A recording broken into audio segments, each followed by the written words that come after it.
अस्सलाम वालेकुम।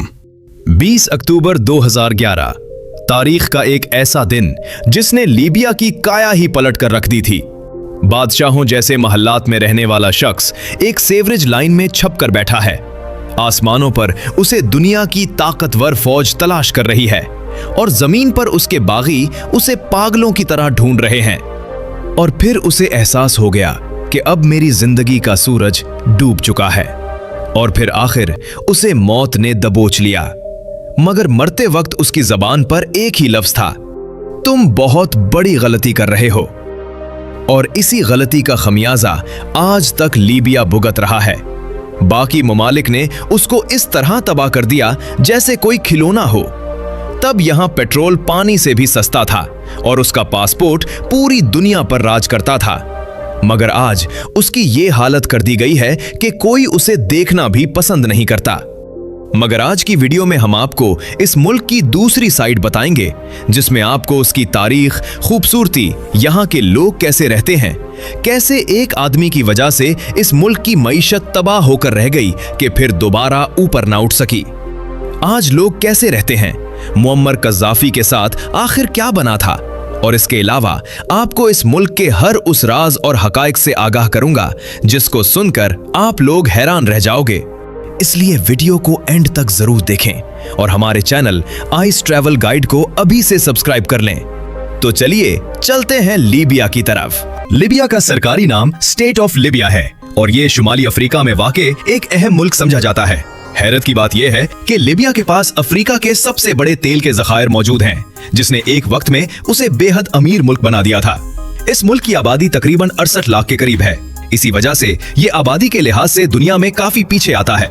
लेकिन कम आबादी के बावजूद यहाँ वसाइल इतने ज्यादा हैं कि अगर सही इस्तेमाल हो तो हर शहरी खुशहाल जिंदगी गुजार सकता है। लीबिया का रकबा तकरीबन 17,60,000 मुरब्बा किलोमीटर के करीब है, जिसकी वजह से ये दुनिया के बड़े मुमालिक में शुमार होता है। दिलचस्प बात यह है कि इस वसी रकबे का ज्यादा हिस्सा सहरा पर मुश्तमिल है, जहां दूर दूर तक सिर्फ रेत ही नजर आती है। इस मुल्क की सरहदें मिस्र, सूडान, नाइजर, चाड, अलजायर और ट्यूनिस जैसे मुमालिक से मिलती हैं। इन्हीं सरहदों की वजह से लीबिया सदियों से तिजारत और सफर का एक अहम रास्ता भी रहा है। दूसरी जानिब इसकी साहिली पट्टी मेडिटरेनियन सी से जुड़ी हुई है, जो इसकी खूबसूरती में इजाफा करती है। यहाँ का नीला समंदर और सुनहरी रेत मिलकर ऐसा मंजर बनाते हैं जो देखने वालों को हैरान कर देता है। लीबिया का नाम कदीम दौर से चला आ रहा है, जब यहाँ के लोगों को लिबो कहा जाता था। यानी इस मुल्क का नाम हजारों साल पुरानी तारीख से जुड़ा हुआ है, जो इसे और भी मुनफरिद बनाता है। लीबिया में तकरीबन 97% आबादी मुसलमान है, जिनमें 92% अरब और 5% बर्बर कम्युनिटी शामिल है, जबकि दीगर मज़ाहिब के लोग भी यहाँ रहते हैं।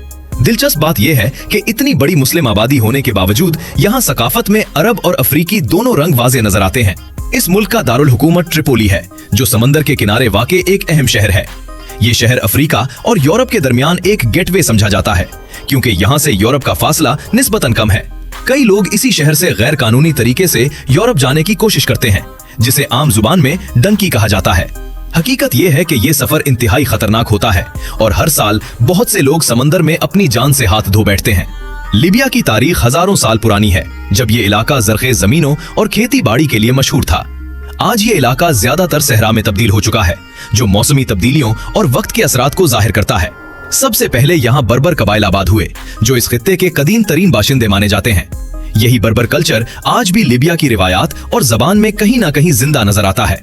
बाद में रूमी सल्तनत ने भी इस इलाके पर हुकूमत की और यहाँ अपनी तहजीब के असरात छोड़े। आज भी लीबिया में रोमन दौर के कदीम खंडरात मौजूद हैं, जो सयाहों को अपनी तरफ खींचते हैं। 7वें सदी में इस्लाम यहाँ पहुंचा और 643 ईस्वी में अरब मुसलमानों ने इस इलाके को फतह किया। इसी के बाद ये खित्ता तेजी से इस्लामी तहजीब और इल्म का एक अहम मरकज बन गया। अब्बासी दौर में ये इलाका अफ्रीका में इस्लाम के फैलाव का एक बड़ा मरकज बन चुका था। यहाँ से इल्म, तिजारत और सकाफत दूसरे इलाकों तक फैलती रही। 1551 में ये इलाका सल्तनत उस्मानिया के ज़ेरे असर आ गया और त्रिपोली से इसका इंतजाम चलाया जाता था। उस्मानी दौर में यहाँ इंतजामी निजाम काफी मजबूत था, जिसने कई साल तक इस्तेहकाम बरकरार रखा। 1911 में इटली ने लीबिया पर हमला करके उसे अपनी कॉलोनी बना लिया। ये दौर लीबिया के लिए बहुत मुश्किल था, क्योंकि लोगों को सख्त हालात का सामना करना पड़ा। ये कब्जा 1943 तक जारी रहा, लेकिन लीबिया के लोगों ने आजादी के लिए जद्दोजहद जारी रखी। इसी जद्दोजहद में उमर मुख्तार एक अजीम रहनुमा के तौर पर सामने आए। दूसरी जंग अजीम के दौरान लीबिया एक अहम मैदान जंग बन गया। इस जंग की वजह से मुल्क का इंफ्रास्ट्रक्चर बुरी तरह मुतासिर हुआ और तरक्की रुक गई। 1951 में लीबिया को मुकम्मल आजादी मिली और शाह इदरीस अव्वल के तहत एक नई रियासत कायम हुई। इस वक्त मुल्क ने एक निस्बतन पुरअमन आगाज किया, लेकिन आने वाले सालों में हालात तेजी से बदलने लगे। 1969 में एक फौजी बगावत के जरिए मुअम्मर गद्दाफी ने शाह इदरीस का तख्ता उलट दिया और मुल्क में नया निजाम कायम कर दिया। ये तब्दीली लीबिया की तारीख का एक बड़ा मोड़ साबित हुई। इसके बाद लीबिया को अरब जमहूरिया के तौर पर चलाया जाने लगा और नए सियासी व मुआशी फैसले किए गए। इस दौर में मुल्क ने तेल की आमदनी की वजह से तेजी से तरक्की भी की। कज़ाफी के दौर में लीबिया दुनिया के अहम तेल बरामद करने वाले ममालिक में शामिल हो गया। दिलचस्प बात यह है कि इसी तेल ने मुल्क को एक तरफ मजबूत बनाया और दूसरी तरफ आलमी सियासत में भी बहुत ज्यादा अहम बना दिया। बाद में उनकी हुकूमत पर इंसानी हुकूक की खिलाफ वर्जियों और मुख्तलिफ सियासी इल्जामात लगते रहे। ये तनाज़ात वक्त के साथ बढ़ते गए और आखिरकार मुल्क में बड़ी तब्दीलियों का बायस बने। बाद के हालात में लीबिया शदीद सियासी बहरान का शिकार हो गया और खाना जंगी शुरू हो गई। आज भी मुल्क मुकम्मल तौर पर एक मुस्तहकम निजाम तक नहीं पहुंच सका। इसके बावजूद लीबिया के पास अफ्रीका के सबसे बड़े तेल के ज़खायर मौजूद हैं। यही वजह है कि दुनिया के कई ममालिक की नजरें इस खित्ते पर हमेशा लगी रहती हैं। लीबिया के लोग मेहमान नवाजी के लिए बहुत मशहूर हैं और यहाँ मेहमान को खास इज्जत दी जाती है। घरों में चाय और खाने की दावत देना एक आम और खूबसूरत रिवायत समझी जाती है। यहाँ की सकाफत में इस इस्लामी और कबायली दोनों रिवायात बहुत मजबूत हैं। मुश्किल हालात के बावजूद लोग अपनी रिवायात को आज भी जिंदा रखे हुए हैं। लीबिया में हजारों गैर मुल्की भी मुकीम हैं, जिनमें इंडियन कम्युनिटी भी शामिल है। कुछ रिपोर्ट्स के मुताबिक यहाँ तकरीबन 18,000 इंडियन रहते हैं, ताहम उनका इंतजाम अक्सर त्यूनिस में मौजूद सिफारतखाना देखता है। इसी तरह पाकिस्तानियों की तादाद भी इस मुल्क में मौजूद है, अगरचे पहले के मुकाबले में अब ये कि काफी कम हो चुकी है। माजी में यहाँ पाकिस्तानियों की तादाद ज्यादा थी, लेकिन वक्त के साथ हालात बदलते रहे। ज्यादातर पाकिस्तानी मशरकी लीबिया के शहरों में रहते हैं, खास तौर पर बेंगाजी, सर्त और अजदाबिया में। ये लोग ज्यादातर तामीरात, टेक्निकल काम और दीगर हुनरमंद शोबों से वाबस्ता हैं। कुछ पाकिस्तानी तालीमी और IT के शोबों में भी काम करते हैं और अपनी रोजी कमा रहे हैं। इनके लिए कुछ मकामी या कम्युनिटी स्कूल भी कायम किए गए हैं। ताहम कुछ लोगों को गैर कानूनी इमिग्रेशन के मसाइल का भी सामना करना पड़ता है। यही वजह है कि वक्तन फवक्तन यहाँ कानूनी कार्रवाइयां भी देखने को मिलती हैं। 2023 में एक कश्ती हादसा भी पेश आया, जिसमें कई अफराद मुतासिर हुए थे। ये वाकया भी ट्रिपोली के साहिली रास्तों से मुंसलिक सफर के दौरान पेश आया था। इस सब के बावजूद लीबिया में रहने वाले पाकिस्तानी बेहतर मुस्तकबिल की उम्मीद रखते हैं। लीबिया आज एक ऐसे सियासी निजाम में है जहां बज़ाहिर दो मुख्तलिफ हुकूमतें काम कर रही हैं, एक मशरकी हिस्से में और दूसरी मगरबी हिस्से में।